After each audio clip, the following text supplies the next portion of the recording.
परम पवित्र अखंड ज्योति पत्रिका को नमन। हमारा संतोषप्रद बोध और आशाजनक भविष्य। अखंड ज्योति ने अपने जीवन काल में जो कुछ भी किया है वह निस्संदेह अनुपम और अद्भुत है। 1 लाख से अधिक प्रबुद्ध कार्यकर्ताओं की एक बड़ी सेना उसने संगठित करके नव निर्माण के कार्य क्षेत्र में उतारी है। इतना बड़ा और इतना सफल प्रयास इन दिनों शायद ही कोई हुआ हो। स्वतंत्रता संग्राम का दौर समाप्त हो जाने के बाद भावनात्मक नव निर्माण की दिशा में रचनात्मक प्रयत्न आवश्यक थे। उनका शुभारंभ किया जाना समय की सबसे बड़ी मांग थी। सो पूरी करने के लिए अखंड ज्योति ने अपने स्वल्प साधनों की कठिनाइयां रहते हुए भी जो कार्य किया है उसे भावी पीढ़ियां गर्व और गौरव के साथ स्मरण करती रहेगी। अनाचार और विसंगठन की दुष्प्रवृत्तियां इन दिनों इतनी तेजी पर हैं कि उनकी तुलना आंधी, तूफान, बाढ़ और भूकंप जैसी विभीषिकाओं से ही की जा सकती है।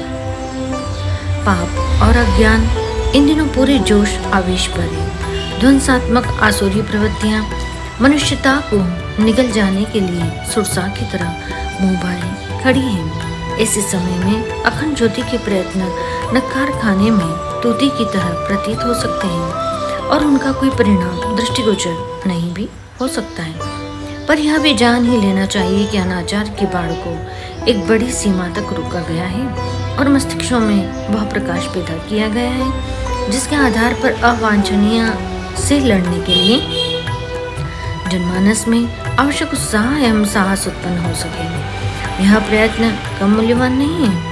कुछ ही दिनों में यह देखा जा सकेगा कि अखंड ज्योति ने जो बीज बोए थे वे उगे ही नहीं, फले फूले ही नहीं, वरन उनके आश्रय में नए युग की नई संभावनाएं विनिर्मित हुई।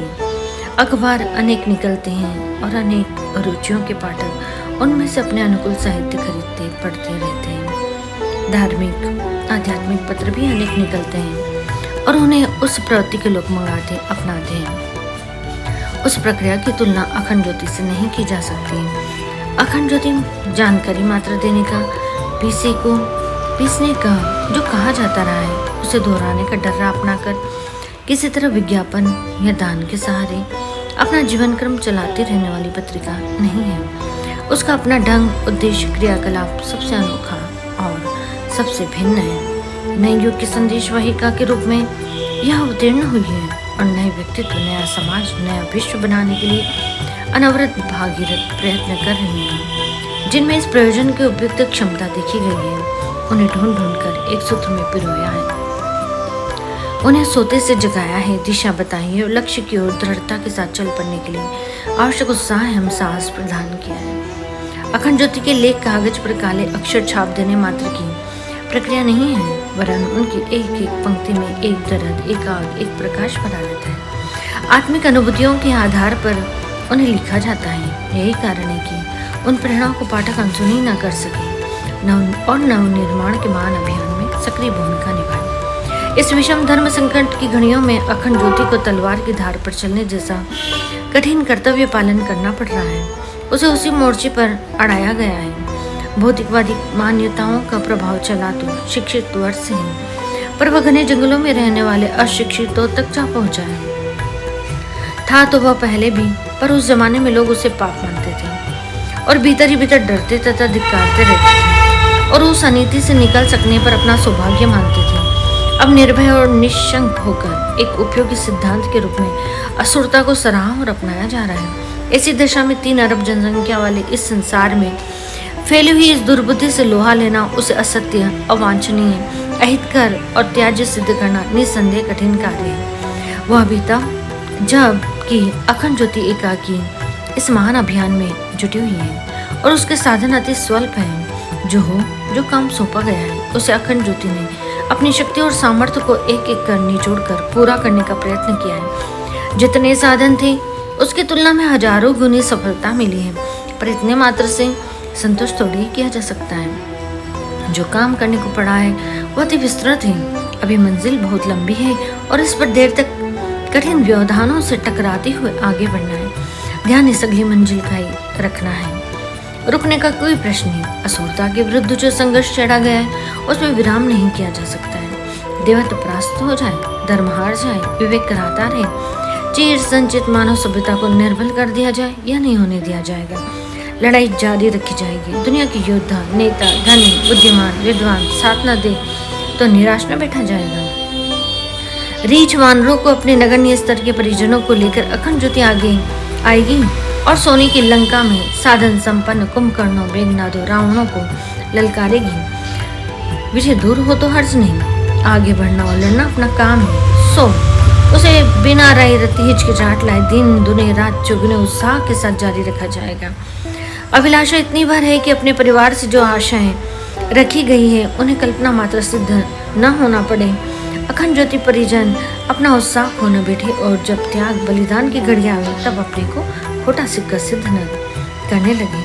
मनुष्य की महानता उसकी उन सत्प्रवृत्तियों को चरितार्थ करने में है जिनसे दूसरों को प्रकाश मिले, जिसमें ऐसा कुछ नहीं जो उदरपूर्ण और प्रजनन प्रक्रियाओं तक सीमाबद्ध है। उसे नर पशु कहा जा सकता है। हम नहीं चाहते कि हमारे बड़ी आशाओं के साथ संजय सपनों की प्रतिमूर्ति परिजन उसी स्तर के चित्र हों जिसका कि घर घर में कूड़ा करकट भरा पड़ा है। इस महत्वपूर्ण बेला में जो अपने कर्तव्यों का स्मरण रख सके और जो उसके लिए वासना और तृष्णा को एक सीमा में नियंत्रित रखकर कुछ अवसर, अवकाश, युग की पुकार, ईश्वरी पुकार को सुनने, समझने और तदनुसार आचरण करने में लग सके, वे ही हमारी आशाओं के केंद्र हो सकते हैं।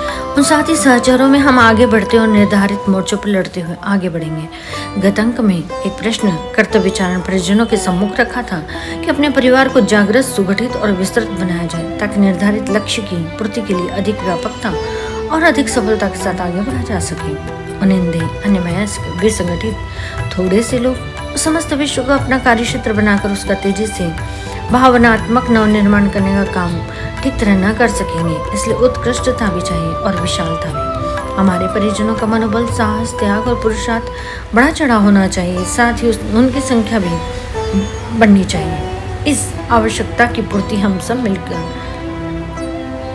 बड़ी आसानी से कर सकते हैं। परस्पर मिलजुल कर हमें एक टीम की तरह गठित होना चाहिए जहाँ जितने परिजन हैं उन्हें समय समय पर मिलकर गोष्ठी के रूप में इकट्ठे होते रहना चाहिए। जन्मदिनों के मनाने के माध्यम से यह प्रक्रिया बड़ी सरलता और बड़ी सफलतापूर्वक चलती रह सकती है। अखंड ज्योति परिवार के सभी सदस्यों के जन्मदिन मनाए जाया करें और उनमें वे सदस्य उत्साहपूर्वक भाग लेते रहा करें, तो थोड़े दिनों में समय परस्पर प्रेम भाव बढ़ता चला जाएगा। परिचय की घनिष्ठता और बार बार मिलते रहने की क्रम श्रृंखला हमें निश्चित रूप से संगठित करेगी और यह संगठन एक समर्थ शक्ति के रूप में परिणत होगा। जन्मदिन मनाने के कार्यक्रम जहाँ भी चल पड़े हैं वहाँ बहुत ही आशाजनक परिणाम उत्पन्न हुए। वहाँ की शाखा अति संतोषजनक ढंग से प्रगति कर रही है। हम चाहते हैं कि हर जगह ये प्रक्रिया चल पड़े। जहाँ भी अखंड ज्योति पहुँचती है वहाँ के एक दो व्यक्ति आगे बढ़ें, उत्साह से काम लें, स्थानीय अन्य सदस्यों से संपर्क बनाएं, उन्हें इकट्ठा करें या उनके घरों पर जाकर संगठन का महत्व समझाएं और उसके लिए उत्साह पैदा करें। एक बार में नहीं, 2-4 बार के मिलन में सफलता अवश्य मिल जाएगी और अपने विचारशील सदस्य संगठित होने में उदासीनता दिखाने की अपेक्षा उत्साह प्रदर्शित करने लगेंगे। एक का उत्साह 10 में उत्साह भर सकता है, एक सक्रिय 10 में सक्रियता उत्पन्न कर सकता है। इस तथ्य में संदेह की गुंजाइश नहीं है।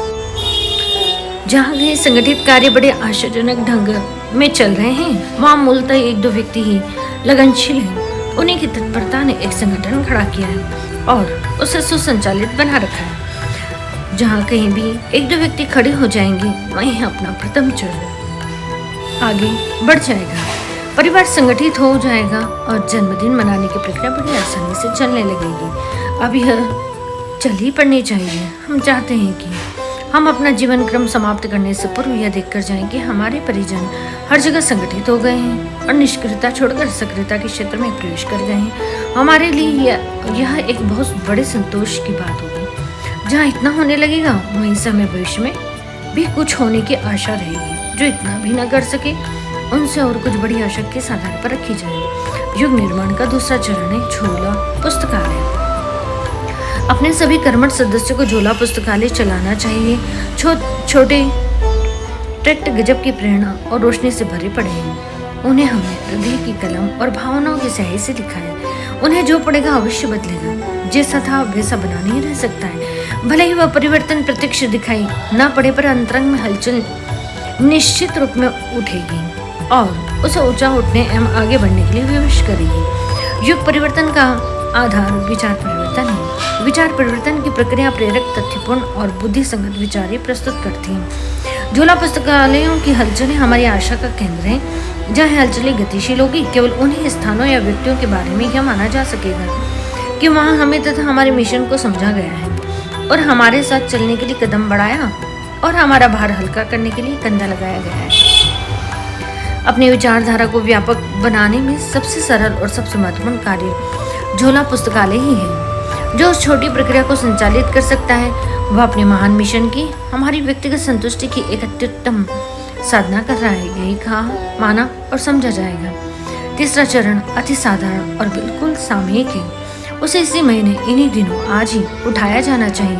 अखंड ज्योति और युग निर्माण पत्रिकाओं ने अपने कलेवर और इस तरह का एक बहुत ऊंचा उठा दिया है, क्योंकि उन्हें जो कार्य जितनी शीघ्र और जितनी व्यापकता से करना है, उसे देखते हुए यह वृद्धि नितांत आवश्यक एवं अनिवार्य थी। साथ ही मूल्य भी बढ़ा है। कलेवर पृष्ठ स्तर बढ़ने की बात से तो कौन प्रसन्न न होगा, केवल मूल्य बढ़ने की बात अखर सकती है। और कुछ कमजोर तबीयत के वे लोग जो नए नए ही किसी के कहने सुनने या दबाव से सदस्य बने थे, कच्चे पड़ सकते हैं और सदस्यता छोड़ सकते हैं। इस संबंध में व्यापकता बढ़ती जाए। सदस्य घटने नहीं देने, वरन बढ़ाने हैं।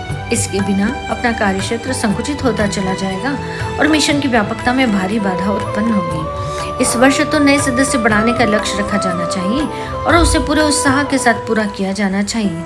ये सामयिक कार्य इसी महीने आरंभ और इसी महीने समाप्त होने वाला है, पर है अति महत्वपूर्ण और अति आवश्यक। अखंड ज्योति के हर सदस्य को इस महीने से यह सामयिक कर्तव्य पालन करना चाहिए कि वह कम से कम 3 नए सदस्य और बढ़ाएगा। सच्चे मन से निश्चय करने भर की भांति संकल्प किसी का भी अधूरा नहीं रहेगा। अखंड ज्योति ने, उसके परिवार ने अब तक जो किया है वह आशाजनक और उत्साहवर्धक है। आगे उसे ऐसा करना है, उतना करना है जो मानव जाति के भाग्य भविष्य का निर्माण करने में महत्वपूर्ण भूमिका प्रस्तुत करेगा। सभी को प्रणाम।